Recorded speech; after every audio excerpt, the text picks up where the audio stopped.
Hello साथियों। तो UP triple S C PET 2025 के लिए आज आप सभी को यहाँ पर जो है भारतीय अर्थव्यवस्था यानी कि इकोनॉमिक्स के मैं टॉप 50 प्लस जो है इंपॉर्टेंट पीवाईक्यू जो है वो सॉल्व कराऊंगा। यानी कि जो प्रीवियस ईयर पूछे गए हैं उससे रिलेटेड सारे क्वेश्चंस यहाँ पर मैं आपको बताने वाला हूँ भारतीय अर्थव्यवस्था से रिलेटेड। तो सबसे पहले तो मैं आपसे यही रिक्वेस्ट करूंगा कि अगर आपने चैनल को सब्सक्राइब नहीं किया है तो चैनल को सब्सक्राइब करके नोटिफिकेशन बेल ऑन कर लीजिए ताकि क्लासेस का नोटिफिकेशन आपके पास पहुंचता रहेगा।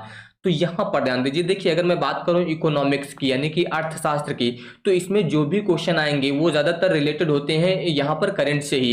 यानी कुछ ऐसे क्वेश्चन भी आपको यहां पर देखने को मिलेंगे जैसे कि मैं 2022, 21, इसके अलावा 23 में जो एग्जाम हुए थे उनके क्वेश्चन कराऊंगा। तो वहां पर आप देखेंगे कि जो 2021, 22, 23 की घटनाएं थी उन्हीं से संबंधित काफी क्वेश्चन आपको मिलेंगे। यानी कि करंट से संबंधित काफी क्वेश्चन आपको इकोनॉमिक्स में देखने को मिलेंगे, तो ये ध्यान रखिएगा। चलिए देखिए, यहाँ पर क्वेश्चन लिया गया है कि 11वीं पंचवर्षीय योजना की अवधि क्या थी। तो कौन सी पंचवर्षीय योजना की बात हुई है? 11वीं। तो याद रखिएगा 11वीं पंचवर्षीय योजना की जो अवधि थी वो 2007 से 12 थी। कौन सी थी? 2007 से 2012 तक जो है आपकी 11वीं पंचवर्षीय योजना थी। तो ये याद रखिएगा। अगला कह रहा है कि पंचवर्षीय योजना के किस संस्करण का उद्देश्य खाद्यान्न उत्पादन में तेजी लाना, रोजगार के अवसर बढ़ाना और खाद्य इसके अलावा कार्य और उत्पादकता पर ध्यान केंद्रित करते हुए उत्पादकता बढ़ाना था। तो वह बहुत सफल भी रहा। तो यहां पर ये पंचवर्षीय योजना के किस संस्करण में ऐसा हुआ था? तो याद रखिएगा 7वें संस्करण में। किस संस्करण में? 7वें संस्करण में। तो ये याद रखिएगा आप लोग यहाँ पर 7वीं पंचवर्षीय योजना में। इसके बाद अगला कह रहा है कि भारत की पंचवर्षीय योजनाओं को अंतिम स्वीकृति निम्नलिखित में से किसके द्वारा दी जाती है? जो भारत की पंचवर्षीय योजनाएं होती हैं इनको अंतिम स्वीकृति जो है वो किसके द्वारा दी जाती है? तो याद रखिएगा राष्ट्रीय विकास परिषद के द्वारा दी जाती है। किसके द्वारा दी जाती है? राष्ट्रीय विकास परिषद के द्वारा जो है भारत की पंचवर्षीय योजनाओं को अंतिम स्वीकृति जो है वो दी जाती है। इसके बाद देखिए अगला क्वेश्चन।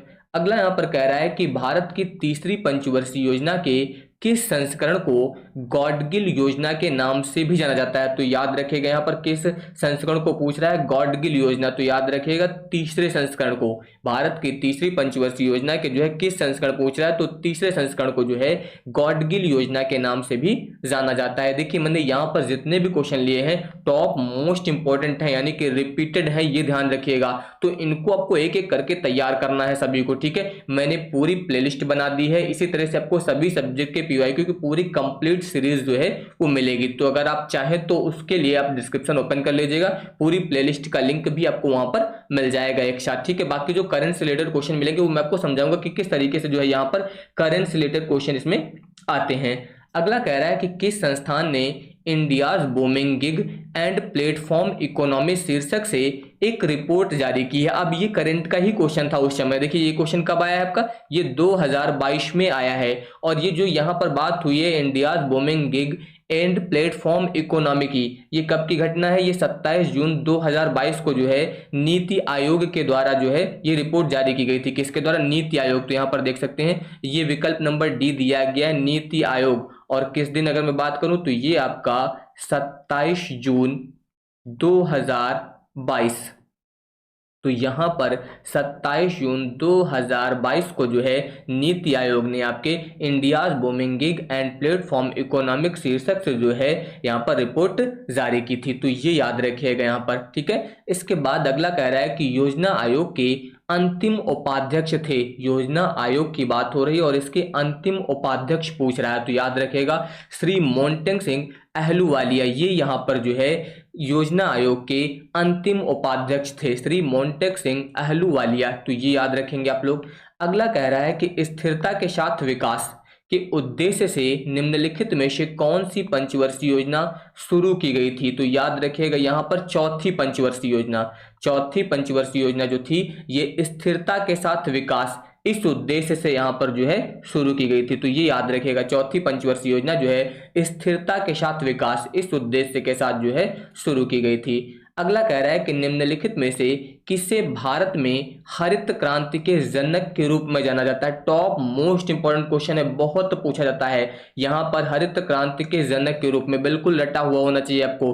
MS स्वामीनाथन को जो है हरित क्रांति के जनक के रूप में जाना जाता है। किसको? भारत में हरित क्रांति के जनक के रूप में MS स्वामीनाथन जी को जाना जाता है। ठीक है, अगला क्वेश्चन यहाँ पर कह रहा है कि निम्नलिखित में से किस राज्य को हरित क्रांति के लिए भारत में आरंभ स्थल के रूप में चुना गया था? हरित क्रांति के लिए जो है भारत के किस राज्य को आरंभ स्थल के रूप में जो है चुना गया था? तो याद रखिएगा पंजाब को चुना गया था। आरंभ स्थल के लिए जो है हरित क्रांति के लिए किसको चुना गया था? तो पंजाब को चुना गया था। अगला यहाँ पर क्वेश्चन दिया गया है कि निम्नलिखित में कौन सा हरित क्रांति की रणनीति का हिस्सा था? यानी कि जो हरित क्रांति, इसकी रणनीति का हिस्सा कौन था? रासायनिक उर्वरक और पीड़नकारनाशी, इसके अलावा सिंचाई, उच्च उपज देने वाली किस्मों के बीज, ये सभी थे यहाँ पर। याद रखिएगा यहाँ पर रासायनिक उर्वरक और पीड़कनाशी, सिंचाई, उच्च उपज देने वाली किस्मों के बीज, ये सभी जो है हरित क्रांति की रणनीति का हिस्सा थे। इसके बाद अगला क्वेश्चन देखिए। अगला क्वेश्चन यहाँ पर कह रहा है कि भारत में श्वेत क्रांति के जनक के रूप में कौन जाना जाता है? टॉप मोस्ट इंपॉर्टेंट क्वेश्चन ये भी आपका है। श्वेत क्रांति के जनक के रूप में वर्गीस कुरियन को जाना जाता है। किसको जाना जाता है? डॉक्टर वर्गीस कुरियन को जो है श्वेत क्रांति के जनक के रूप में जाना जाता है। अगला क्वेश्चन यहाँ पर दिया गया है कि भारत की दुग्ध क्रांति के चरण फर्स्ट को विश्व खाद्य कार्यक्रम के माध्यम से निम्नलिखित में से किसके द्वारा उपहार में दिए गए स्किम्ड दूध पाउडर और मक्खन तेल की बिक्री से वित्त पोषित किया गया था? तो याद रखिएगा यहाँ पर पूछ रहा है किसके द्वारा उपहार में दिए गए, तो यहाँ पर आपको याद होना चाहिए यूरोपीय संघ के द्वारा। किसके द्वारा उपहार में दिए? यूरोपीय संघ के द्वारा जो है दिए गए स्किम्ड दूध पाउडर और मक्खन तेल की बिक्री से जो है वित्त पोषित किया गया था। तो ये याद रखिएगा आप लोग, यूरोपीय संघ के द्वारा। इसके बाद आ जाइए अगला क्वेश्चन। कह रहा है कि अपने पहले चरण के दौरान ऑपरेशन फ्लड ने भारत के 18 प्रमुख दुग्ध शेडों को भारत के 4 प्रमुख महानगरीय शहरों में उपभोक्ताओं के साथ जोड़ा। निम्नलिखित में से कौन सा शहर इस ऑपरेशन का हिस्सा नहीं था? कह रहा है। तो याद रखिएगा कोलकाता ये हिस्सा था आपका, मुंबई ये भी आपका हिस्सा था, चेन्नई ये भी था, बंगलुरु इसका हिस्सा नहीं था। ऑपरेशन फ्लड का जो है हिस्सा बंगलुरु, ये शहर आपका नहीं था। तो ये याद रखिएगा। अगला यहाँ पर कह रहा है इसमें कि किसके बढ़ने के फलस्वरूप निजी निवेश में वृद्धि की अधिक संभावना होती है? इनमें से क्या बढ़ेगा? तो निजी निवेश में वृद्धि की जो है वो अधिक संभावना होती है। तो याद रखिएगा नई पूंजी पर अनुमानित प्राप्ति, जब नई पूंजी पर अनुमानित प्राप्ति बढ़ती है तो इसके फलस्वरूप निजी निवेश में जो है वृद्धि की सबसे ज्यादा संभावना होती है। अगला यहाँ पर कह रहा है कि बैंक दर का क्या अर्थ है? बैंक दर का अर्थ पूछ रहा है। तो याद रखिएगा कि देश के केंद्रीय बैंक द्वारा ली जाने वाली जो आधिकारिक ब्याज दर है उसी को बैंक दर बोलते हैं। देश के केंद्रीय बैंक द्वारा ली जाने वाली आधिकारिक ब्याज दर को जो है यहाँ पर क्या बोला जाता है? यहाँ पर बैंक दर बोला जाता है। अगला क्वेश्चन यहाँ पर कह रहा है कि राष्ट्रीय बैंक प्रबंधन संस्थान यानी कि NIBM की स्थापना जो है 1969 में निम्नलिखित में से किसके द्वारा भारत सरकार के परामर्श से बैंक प्रबंधन में अनुसंधान, प्रशिक्षण, शिक्षा और परामर्श के लिए एक स्वायत्त शीर्ष संस्थान के रूप में की गई थी? तो यहाँ पर राष्ट्रीय बैंक प्रबंधन संस्थान यानी कि NIBM की स्थापना 1969 में किसके द्वारा की गई थी? तो याद रखिएगा रिजर्व बैंक ऑफ इंडिया यानी कि RBI के द्वारा राष्ट्रीय बैंक प्रबंधन संस्थान की स्थापना जो है वो 1969 में की गई थी। तो किसके द्वारा की गई थी? RBI के द्वारा जो है वो की गई थी। तो ये आप लोग याद रखिएगा।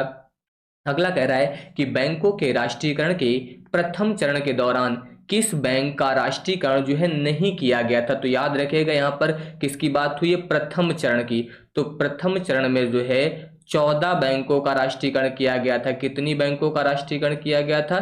14 बैंकों का जो है राष्ट्रीयकरण यहाँ पर किया गया था। ये आप लोग याद रखिएगा। इसमें आपका देना बैंक था, यहाँ पर आपका केनरा बैंक भी था, सेंट्रल बैंक ऑफ इंडिया ये भी था, विजया बैंक, इसका राष्ट्रीयकरण जो है वो नहीं किया गया था। तो याद रखिएगा यहाँ पर किस बैंक का राष्ट्रीयकरण नहीं किया गया था? तो यहाँ पर आपका विजया बैंक का नहीं किया गया था। बाकी प्रथम चरण में कितने बैंकों का किया गया था ये भी बहुत पूछा जाता है। तो 14 बैंकों का ये आप लोग याद रखिएगा। जैसे कि ये क्वेश्चन देखिए आपको मिल ही गया। 1969 में कितने प्रमुख निजी बैंकों का राष्ट्रीयकरण किया गया था। कह रहा कितने प्रमुख बैंकों का जो है राष्ट्रीयकरण किया गया था। तो अभी मैंने बताया कि 14 बैंकों का यहाँ पर जो है वो राष्ट्रीयकरण किया गया था। तो ये आप लोग याद रखिएगा। अगला कह रहा है कि निम्नलिखित में से किस अधिनियम ने बैंकों के राष्ट्रीयकरण के लिए शर्तें निर्धारित की थी। किस अधिनियम ने, तो यहाँ पर याद रखिएगा बैंकिंग कंपनियां अधिनियम 1970 के तहत, यहाँ पर याद रखेंगे आप लोग, जो बैंकिंग कंपनियां थी यानी कि उपक्रमों का अधिग्रहण और हस्तांतरण अधिनियम 1970, इसके अंतर्गत जो है राष्ट्रीयकरण के लिए शर्तें निर्धारित की गई थी। अधिनियम 1970 के तहत ये आप लोग याद रखेंगे। अगला यहाँ पर देखिए, ये कह रहा है कि इनमें से निम्नलिखित में से कौन एक वाणिज्यिक बैंक नहीं है पूछ रहा है। तो HSBC ये आपका वाणिज्यिक बैंक है। सिडबी ये आपका वाणिज्यिक बैंक नहीं है। बाकी आपका ICICI बैंक ये भी है, भारतीय स्टेट बैंक ये भी आपका वाणिज्यिक बैंक है। तो सिडबी यहाँ पर जो दिया गया है ये आपका वाणिज्यिक बैंक नहीं है। इसके बाद अगला क्वेश्चन दिया गया है कि 1981 के किस अधिनियम के माध्यम से संसद द्वारा राष्ट्रीय कृषि और ग्रामीण विकास बैंक यानी कि नाबार्ड के निर्माण को मंजूरी दी गई थी। तो नाबार्ड के निर्माण को जो मंजूरी दी गई थी वो अधिनियम 61 के तहत दी गई थी। किस अधिनियम के माध्यम से? अधिनियम 61 के माध्यम से जो है राष्ट्रीय कृषि और ग्रामीण विकास बैंक यानी कि नाबार्ड के निर्माण को जो है मंजूरी दी गई थी। अगला क्वेश्चन यहाँ पर कह रहा है कि कृषि तथा ग्रामीण क्षेत्रों को वित्त पोषण करने वाली केंद्रीय शीर्ष संस्था, बहुत पूछा जाता है, याद रखिएगा नाबार्ड है। कृषि तथा ग्रामीण क्षेत्रों को वित्त पोषण यानी कि वित्त प्रदान करने वाली केंद्रीय शीर्ष संस्था कौन सी है? तो वो नाबार्ड है। ये आप लोग याद रखेंगे। इसके बाद अगला क्वेश्चन यहाँ पर है कि आरबीआई ने 22 जुलाई 2021, देखिए 2021 जुड़ा है यहाँ पर, और ये किस वर्ष पूछा गया था? 2021 में। तो ये करंट से संबंधित क्वेश्चन आपको इकोनॉमिक्स में मिल गया ना। वही मैं आपको बता रहा था शुरुआत में कि इसमें आपको करंट से संबंधित भी क्वेश्चन मिलेंगे। तो वही यहाँ पर पूछ रहा है कि 22 जुलाई 2021 से किस भुगतान तंत्र को नए कार्ड जारी करने पर प्रतिबंध लगा दिया गया? रटा हुआ होना चाहिए मास्टर कार्ड। कौन सा कार्ड बंद किया गया है? तो मास्टर कार्ड पर जो है यहाँ पर प्रतिबंध लगाया गया है 22 जुलाई 2021 को। इसके बाद अगला क्वेश्चन यहाँ पर कह रहा है कि यदि आरबीआई नगद कोषानुपात को घटा दे तो साख सृजन पर क्या असर होगा? यहाँ पर देखिए क्या कह रहा है कि अगर नगद कोषानुपात को घटा दिया जाए तो साख सृजन पर क्या प्रभाव पड़ेगा? तो साख सृजन जो है वो बढ़ जाएगा। जब नगद कोषानुपात को घटा दिया जाएगा तो उस समय साख सृजन जो होगी वो बढ़ जाएगी। इसके बाद अगला क्वेश्चन कह रहा है कि 100 रुपए का नोट किसके द्वारा हस्ताक्षरित होता है, यानी कि 100 रुपए के नोट पर किसके हस्ताक्षर होते हैं? तो अगर मैं बात करूं तो यहाँ पर जो है केवल 1 रुपए का नोट ऐसा होता है, 1 रुपए के नोट को छोड़कर बाकी जितने भी नोट होते हैं उन सभी पर जो है भारतीय रिजर्व बैंक यानी कि आरबीआई के गवर्नर का हस्ताक्षर होता है। तो यहाँ पर देख सकते हैं किसकी बात हुई? 100 रुपए के नोट की। तो यहाँ पर आरबीआई के गवर्नर के हस्ताक्षर यहाँ पर होंगे। तो याद रखिएगा मैंने क्या बताया आपको कि 1 रुपए के नोट को छोड़कर, तो 1 रुपए के नोट पर किसके हस्ताक्षर होते हैं? तो 1 रुपए के नोट पर जो है भारत के वित्त सचिव, याद रखिएगा भारत के वित्त सचिव। तो भारत के वित्त सचिव के हस्ताक्षर किस पर होते हैं? 1 रुपए के नोट पर। ठीक है, तो 1 रुपए के नोट पर जो है वो भारत के वित्त सचिव के हस्ताक्षर होते हैं। बाकी इसके अलावा जितने भी नोट होते हैं उन सभी पर आरबीआई गवर्नर के हस्ताक्षर होते हैं। तो ये याद रखिएगा। अगला यहाँ पर कह रहा है कि भारत में आर्थिक सुधार 1991 के दौरान प्रधानमंत्री कौन थे? यहाँ पर ध्यान दीजिए, आर्थिक सुधार 1991 की बात हो रही है। तो उस समय अगर प्रधानमंत्री की बात की जाए तो प्रधानमंत्री कौन थे? वो पीवी नरसिम्हा राव थे। पीवी नरसिम्हा राव 1991 के दौरान प्रधानमंत्री थे। भारत में आर्थिक सुधार के दौरान जो है पीवी नरसिम्हा राव जो थे वो क्या थे? वो प्रधानमंत्री थे। लेकिन अगर मैं बात करूं डॉक्टर मनमोहन सिंह की, तो ये उस समय वित्त मंत्री थे। ये क्या थे? वित्त मंत्री। ये भी याद रखिएगा कि भारत में आर्थिक सुधार 1991 के दौरान वित्त मंत्री कौन थे अगर पूछ ले तो डॉक्टर मनमोहन सिंह, और प्रधानमंत्री पीवी नरसिम्हा राव थे। इसके बाद अगला क्वेश्चन कह रहा है कि 1991 के आर्थिक सुधारों के बाद, 1991 के आर्थिक सुधारों के बाद उद्योग विशेष रूप से सार्वजनिक क्षेत्र के लिए आरक्षित थे। कौन से उद्योग थे जो यहाँ पर विशेष रूप से सार्वजनिक क्षेत्र के लिए जो है वो आरक्षित थे? तो याद रखिएगा परमाणु ऊर्जा उत्पादन। यहाँ पर 1991 के आर्थिक सुधार के बाद जो आपका परमाणु ऊर्जा उत्पादन था, ये उद्योग विशेष रूप से सार्वजनिक क्षेत्र के लिए जो है वो आरक्षित थे। तो ये आप लोग याद रखिएगा परमाणु ऊर्जा उत्पाद।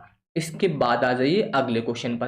कह रहा है कि 1991 में नई आर्थिक नीति के तहत उदारीकरण और निजीकरण की पहल का प्राथमिक परिणाम निम्नलिखित में से कौन था? यहाँ पर उदारीकरण और निजीकरण की जब पहल की गई थी तो उस समय प्राथमिक परिणाम क्या था? तो प्राथमिक परिणाम जो था वो वैश्वीकरण था। प्राथमिक परिणाम वैश्वीकरण था, ये याद रखिएगा। इसके बाद आ जाइए अगला।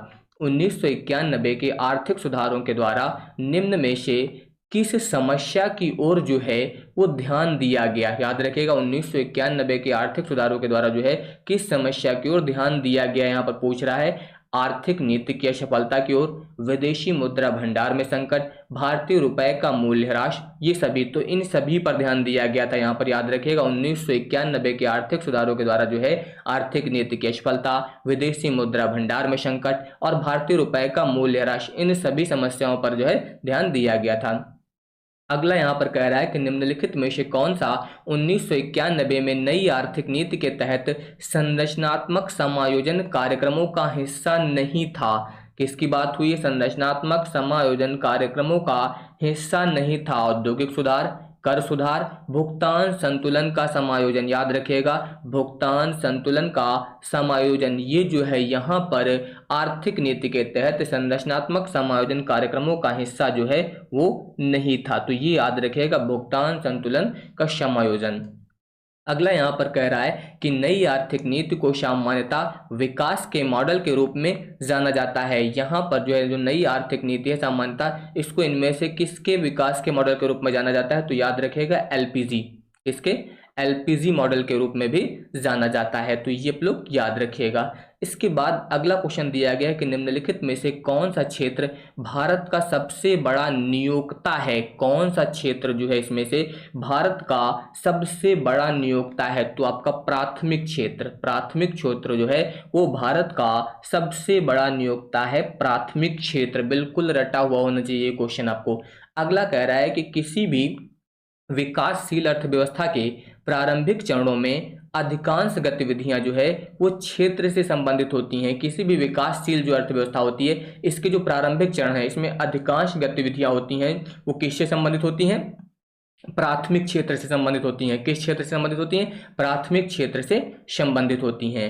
अगला क्वेश्चन यहाँ पर कह रहा है कि भारत में राष्ट्रव्यापी जीएसटी का विचार जो है निम्नलिखित में से किसके द्वारा प्रस्तावित किया गया था? तो जीएसटी का विचार जो है वो केलकर टास्क फोर्स द्वारा, किसके द्वारा?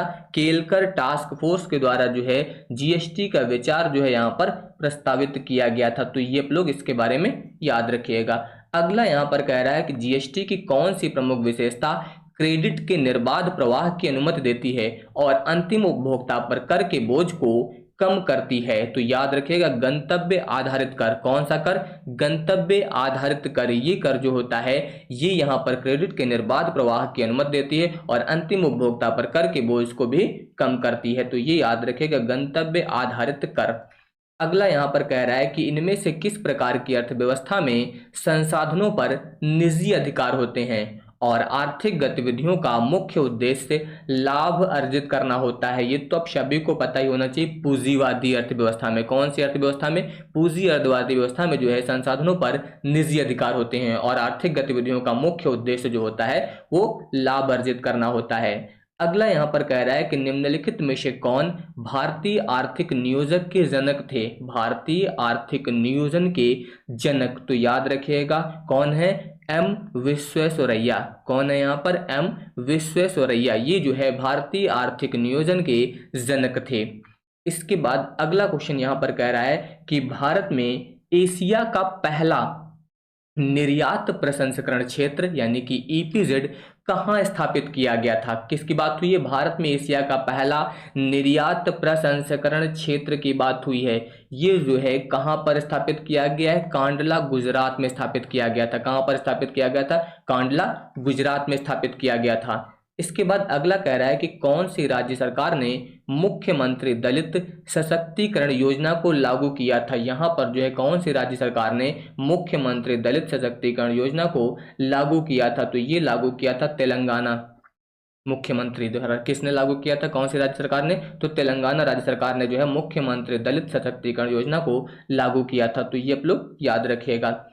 इसके बाद देखिए अगला क्वेश्चन कह रहा है कि निम्नलिखित में से किस भारतीय राज्य ने नारी को नमन नाम से एक नई योजना शुरू की है। नारी को नमन नाम से जो नई योजना शुरू की गई है, ये किसके द्वारा शुरू की गई, तो ये शुरू की गई है हिमाचल प्रदेश के द्वारा। किसके द्वारा, हिमाचल प्रदेश के द्वारा। तो ये भी करंट का क्वेश्चन है। देखिए कब पूछा गया था, 2022 में। और अगर मैं इस घटना की बात करूं तो ये घटना जो है आपकी 30 जून 2022 की है, यानी कि 30 जून 2022 को जो है हिमाचल प्रदेश द्वारा जो है भारतीय राज्य ने, यानी कि हिमाचल प्रदेश ने जो है नारी को नमन के नाम से यहाँ पर जो है नई योजना शुरू की है। तो ये याद रखिएगा, ये भी आपका करंट का क्वेश्चन है। देखिए इसमें जुड़ गया, तो वही मैंने बताया था कि करंट से काफी क्वेश्चन मैच करेंगे। अगला देखिए यहाँ पर बोल्ड, ये भी अब आपकी करंट की ही कहाँ क्वेश्चन बनेगा। बोल्ड परियोजना जो है हाल ही में भारत के किस राज्य में शुरू की गई है। तो यहाँ पर बोल्ड परियोजना की बात हो रही है, किस राज्य में शुरू की गई है,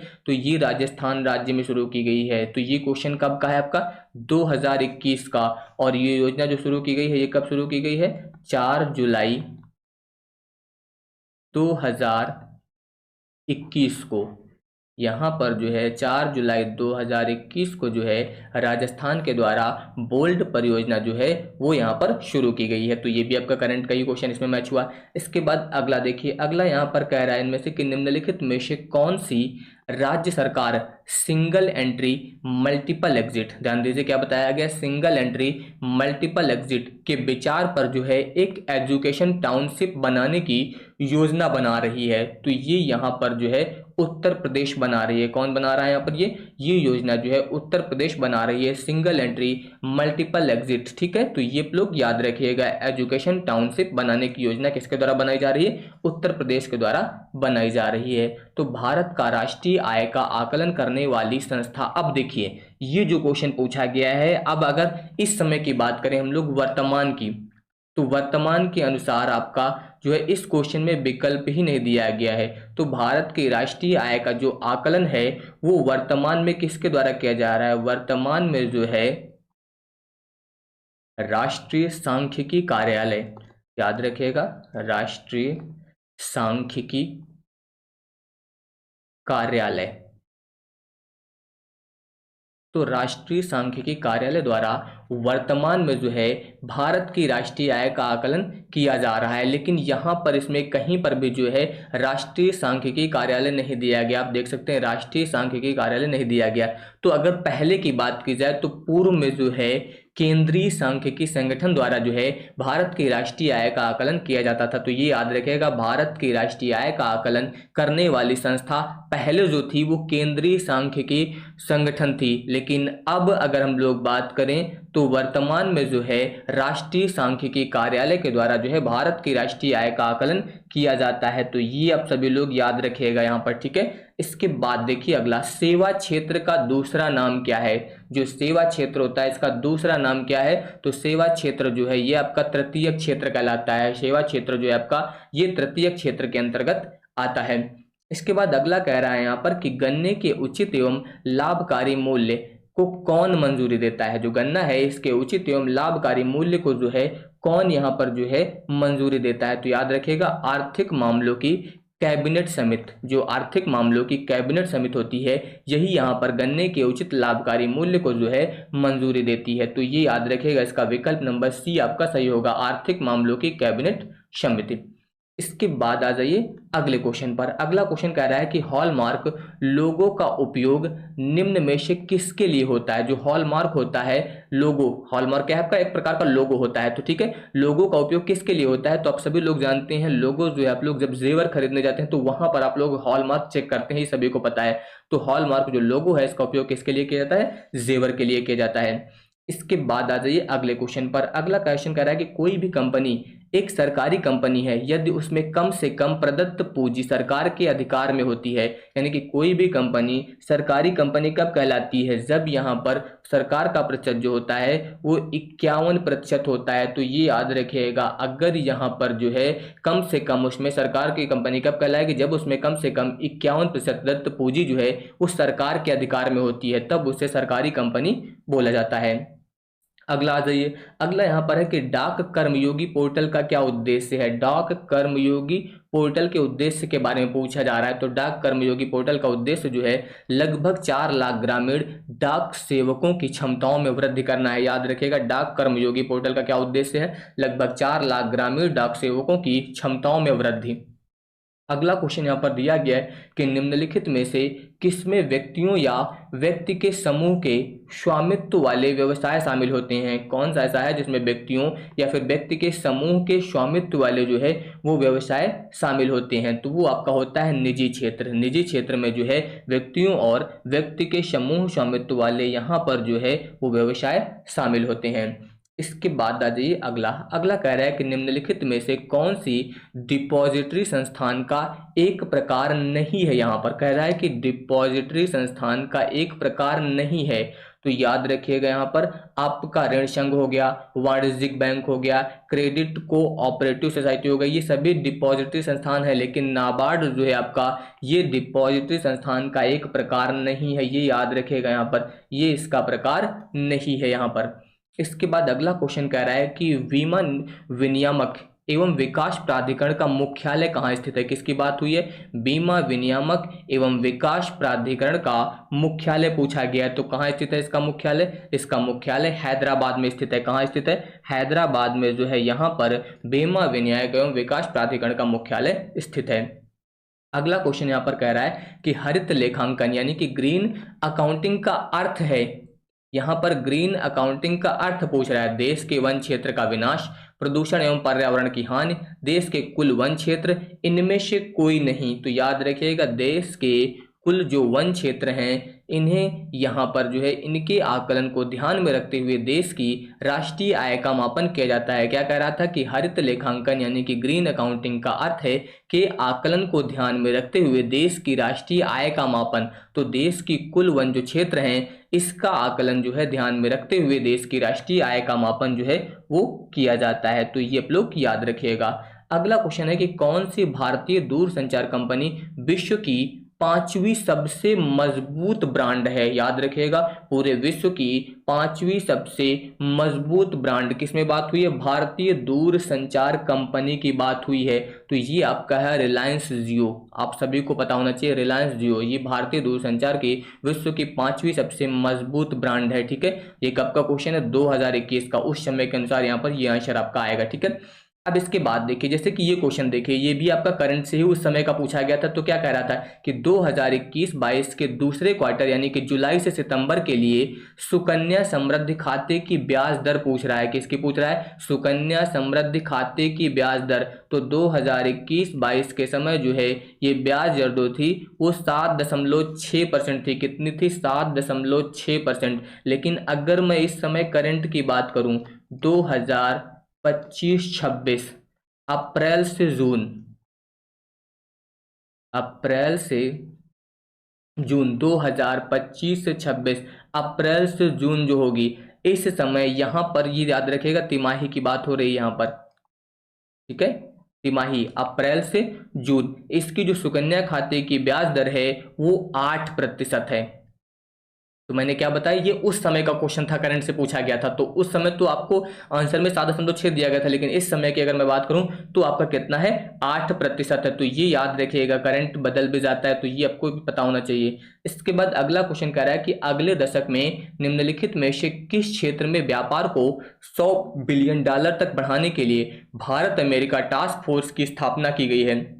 ये भी आपका 2023 में पूछा गया था और ये भी करंट आपका 2023 से रिलेटेड था। ठीक है, अगस्त 2023 की अगर बात की जाए तो अगस्त 2023 में इलेक्ट्रॉनिक क्षेत्र में जो है भारत और संयुक्त राज्य अमेरिका के मध्य व्यापार संबंधों को मजबूत करने के प्रयास में जो है यहाँ पर ये किया गया था। तो यहाँ पर किसकी बात हुई थी, इलेक्ट्रॉनिक्स की बात हुई थी। तो ये याद रखिएगा, क्या कह रहा था कि अगले दशक में निम्नलिखित में से किस क्षेत्र में, तो यहाँ पर किस क्षेत्र में, इलेक्ट्रॉनिक्स में व्यापार को जो है $100 बिलियन तक बढ़ाने के लिए भारत अमेरिका टास्क फोर्स की स्थापना की गई है। तो ये याद रखिएगा। तो यहाँ पर मैंने आपको लगभग 50+ PYQ बताया है जो यहाँ पर यूपी ट्रिपल एस सी पेट के लिए टॉप मोस्ट इंपॉर्टेंट है। ठीक है, मैंने टेलीग्राम चैनल का लिंक भी डिस्क्रिप्शन में दिया है और प्लेलिस्ट का लिंक भी दे दिया है। ठीक है, आप ज्वाइन करके रखिएगा टेलीग्राम चैनल। यहाँ पर जो भी आपकी PDF वगैरह है वो मैं बहुत जल्द आप सभी को प्रोवाइड करना स्टार्ट कर दूंगा। ठीक है, अभी वीडियो की प्लेलिस्ट वगैरह आपको यहाँ पर बना दी गई है आपके लिए, वहां से जाकर आप क्रम से सारे वीडियो जो है वो PYQ के देख सकते हैं। और इसके अलावा किस तरह से मैंने यहाँ पर तैयारी की थी,